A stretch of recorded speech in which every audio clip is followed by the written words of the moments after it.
पूरी नगर की रंग बिरंगी गलियों में रहने वाले दो सबसे मज़ेदार दोस्त हैं, मोटू और पतलू। ये दोनों लोकप्रिय कार्टून शो मोटू पतलू से सभी बच्चों के पसंदीदा किरदार हैं। मोटू गोल-मटोल, खाने के शौकीन और दिल से बहुत अच्छे हैं। उन्हें समोसे बेहद पसंद हैं।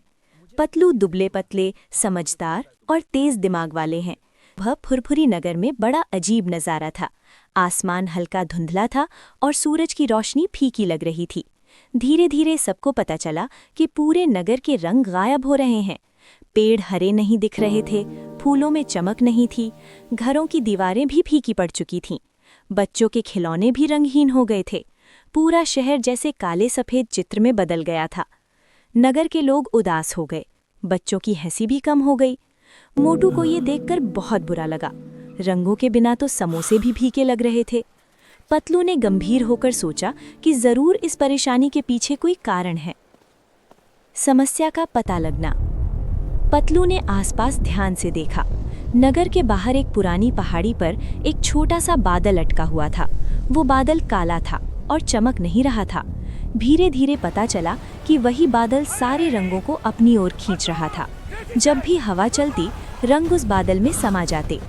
नगर के लोग डर गए। किसी को समझ नहीं आ रहा था कि क्या करें। मोटू और पतलू ने ठान लिया कि वे इस रहस्य को सुलझाएंगे। रोमांचक सफर।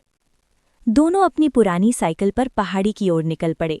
रास्ते में तेज हवा चल रही थी, धूल उड़ रही थी। पहाड़ी पर चढ़ना आसान नहीं था। मोटू थोड़ी थोड़ी देर में थक जाते, लेकिन पतलू उन्हें हिम्मत दिलाते। मोटू पसीने से तर थे, पर उनके मन में अपने नगर को बचाने की लगन थी। आखिरकार दोनों उस काले बादल के पास पहुंच गए। पास जाकर उन्होंने देखा कि बादल दुखी लग रहा था। वो चमकना चाहता था, लेकिन उसके पास अपनी कोई रोशनी नहीं थी, इसलिए वो नगर के लंग खींच रहा था। समाधान। पतलू को एक उपाय सूझा। उन्होंने आसपास देखा और पहाड़ी के नीचे रंग बिरंगे जंगली फूल खिले हुए थे। दोनों ने मिलकर ढेर सारे फूल तोड़े और उन्हें पहाड़ी की चोटी पर रख दिया। मोटू ने अपने बड़े हाथों से फूलों को हवा में उछालना शुरू किया। तेज हवा चली और फूलों की पंखुड़ियां उस बादल से टकराईं। अचानक कुछ अद्भुत हुआ। फूलों की खुशबू और रंगों से बादल हल्का होने लगा। उसका काला रंग धीरे धीरे नीला और गुलाबी हो गया। वो मुस्कुराता सा चमकने लगा। फिर अचानक आसमान से रंगों की हल्की बारिश होने लगी। लाल, पीला, हरा, नीला, हर रंग बूंदों के साथ नीचे गिरने लगा। नगर के लोग बहुत खुश हुए। मोटू खुशी में उछल पड़े और फिर से समोसे भी स्वादिष्ट लगने लगे।